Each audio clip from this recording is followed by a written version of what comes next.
Hello everyone! Ayan, kumusta po sa inyong lahat? So for today's video, ay tara at samahan niyo po ako magluto nitong ating napakasarap na merienda at walang iba kundi itong ating biko with caramel on top. Nako, tatlong ingredients lang po ito guys, ay makakagawa na kayo ng napakasarap na pang merienda. At syempre, hindi lang po ito pang merienda, pwede nyo ito guys ipanghanda kung ano mang mga okasyon nyo sa inyong bahay, like birthday. Ayan, pwede nyo po itong ipanghanda kasi usually tayo sa mga may okasyon natin or may mga handaan natin sa bahay, ang hanap natin kaagad minsan is yung dessert or yung mga kakanin. So, pwede nyo na to guys ipanghanda. So, yun na nga, ayan, bago tayo matapos, ayan. So, meron po tayo itong ating kakanggata. So, gumamit lang po ako dyan ng 1/4. Ayan. Tapos, maglalagay po tayo dyan ng sugar na pula at ikakaramelize po natin yung sugar na pula kasama nitong ating purong gata. So, hahalu-haluin lang po natin iyan hanggang lumapot ng lumapot. At naglagay rin po pala ako dyan ng asin para pang balance dito sa ating nilulutong caramelize. Ayan. Napakasarap po nito guys. Talagang ito yung ilalagay nating pang toppings dun sa ating malagkit na bigas. By the way, yung malagkit na bigas natin guys, hindi ko na nabidyohan. So, sinain ko lang siya. May kasama rin gata ng niyog at sinamahan ko rin ng isang kutsarang asukal at konting asin. Tapos, nilagyan ko rin ng pandan na dahon ng pandan para pampabango.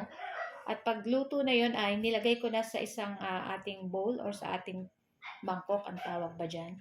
At pagkatapos ay sinunod ko niluto itong ating pang toppings. So, ayun, nakita nyo, malapot na to guys. At pwede na natin patayin yung apoy. At ready na rin. So, ayan na yung ating malagkit na bigas na sinaing. Ayan. So, may gata rin po iyan. Naku, napakasarap nito at napakabango guys. Siyempre, pagkatapos ilalagay na natin dyan itong ating pangpasarap at ito yung nakapatamis dito sa ating biko with caramel on top. Ayan. So, syempre, sisimutin natin yan. Dapat walang tira sa ating kawali para walang sayang, di ba guys? So, ayan na nga.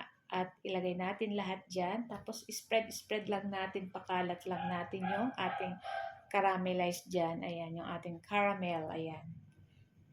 So, yan lang. Napakadali lang nito guys. Kahit yung kambal ko, kaya na nila tong gawin. Napakadali lang po nito. So guys, ayan at iyan lang po ang aming video today at sana po ay nag-enjoy kayo. At huwag niyo po sanang kalimutan mag-like at mag-follow sa aming FB page, ang Mamshi and Three Sons, para palagi po kayong updated sa aming mga bagong video na i-upload. So tara na guys, at ready na rin kaming tikman itong ating napakasarap na snackan. Itong ating biko with caramel on top. So yan na nga guys, makikita nyo yan. Nakikita nyo ba? Naku, super yummy nito. Talagang tama lang yung tamis nito para sa akin. Kasi yung sa ilalim niya naman is hindi naman matamis. So nasa ibabaw lang yung tamis nito guys. Syempre, kahit mainit-init pa yan guys, tinikman ka agad namin at nako, talagang super yummy. So guys, thank you for watching. See you next video. Ciao!